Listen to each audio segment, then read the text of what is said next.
Welcome to Strategy Saturday. I'm Charles Carillo, and today we're going to be discussing what does a property manager do, and do I really need one? So if you thought you could handle managing your multifamily rental property on your own or with the help of a resident manager, but maybe you're feeling a little overwhelmed, here are a few different ways a professional property manager can help you and exactly what they're going to do for you.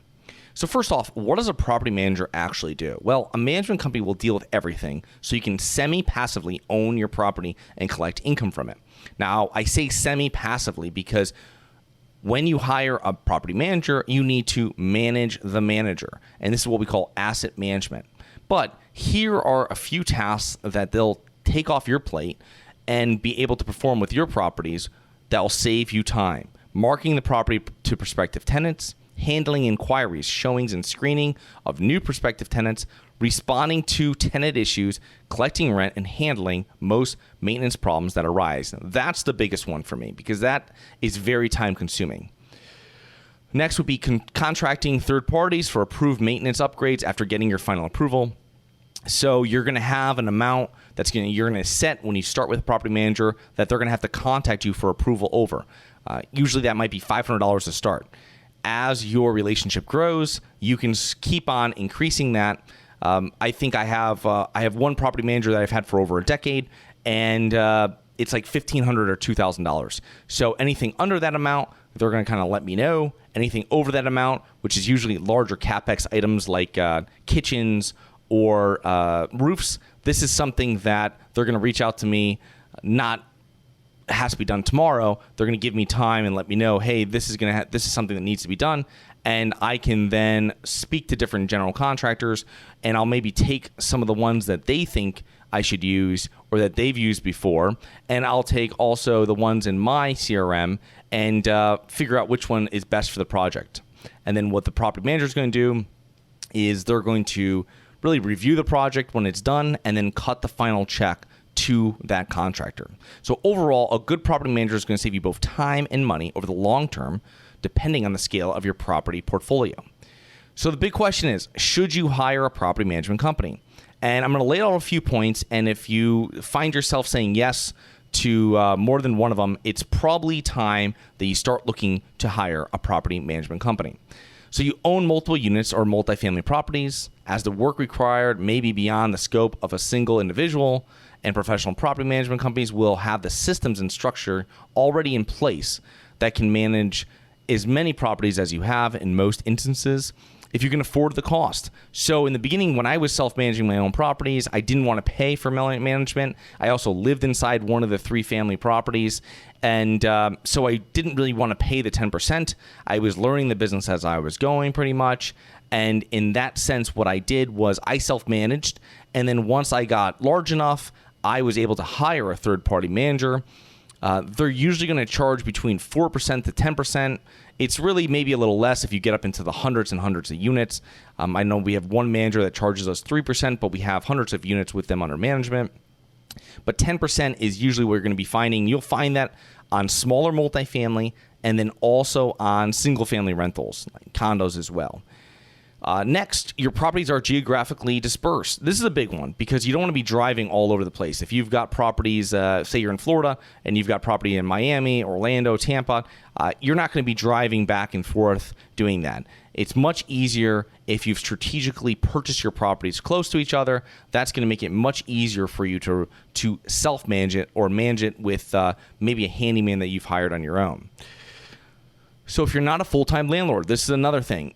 If you operate another business or you're a professional or you're a full-time day job, you're W-2, this is when I would start bringing on a property manager earlier than later because there's going to be a lot of tasks that you're offloading onto the property manager's plate that are going to just eat up your time and your earning income from your W-2. And these are tasks and issues that can easily be handled by your property manager and by their handyman.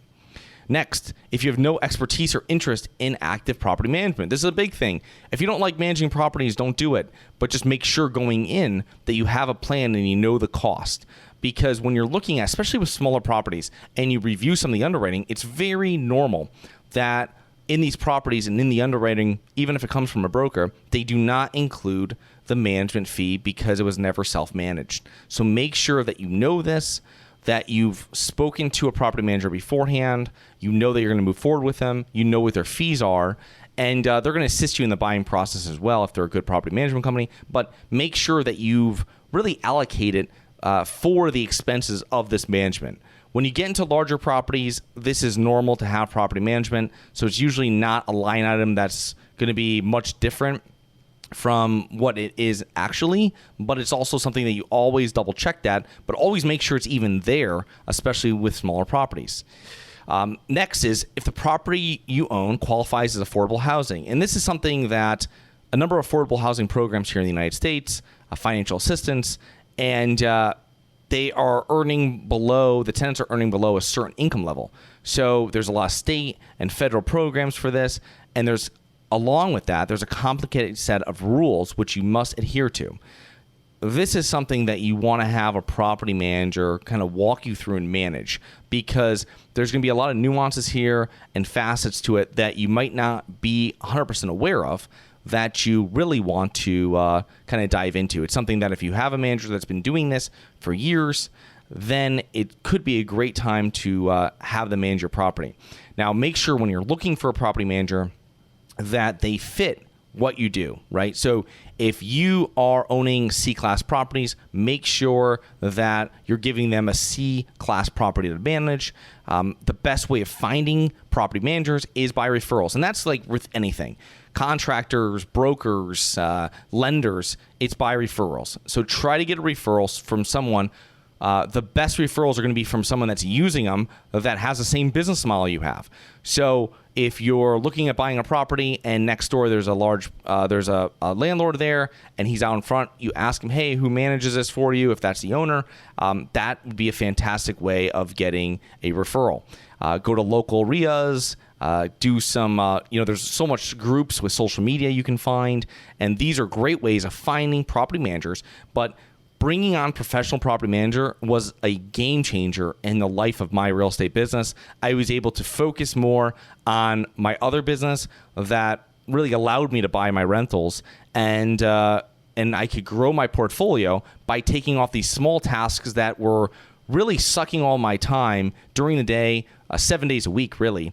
And I should have offloaded my properties to a property manager earlier, but I would suggest if you're really building a portfolio, look at bringing on a property manager sooner than later. So thank you so much for watching. Please remember to rate, review, subscribe, submit comments and potential show topics at globalinvestorspodcast.com. Look forward to 2 more episodes next week. See you then.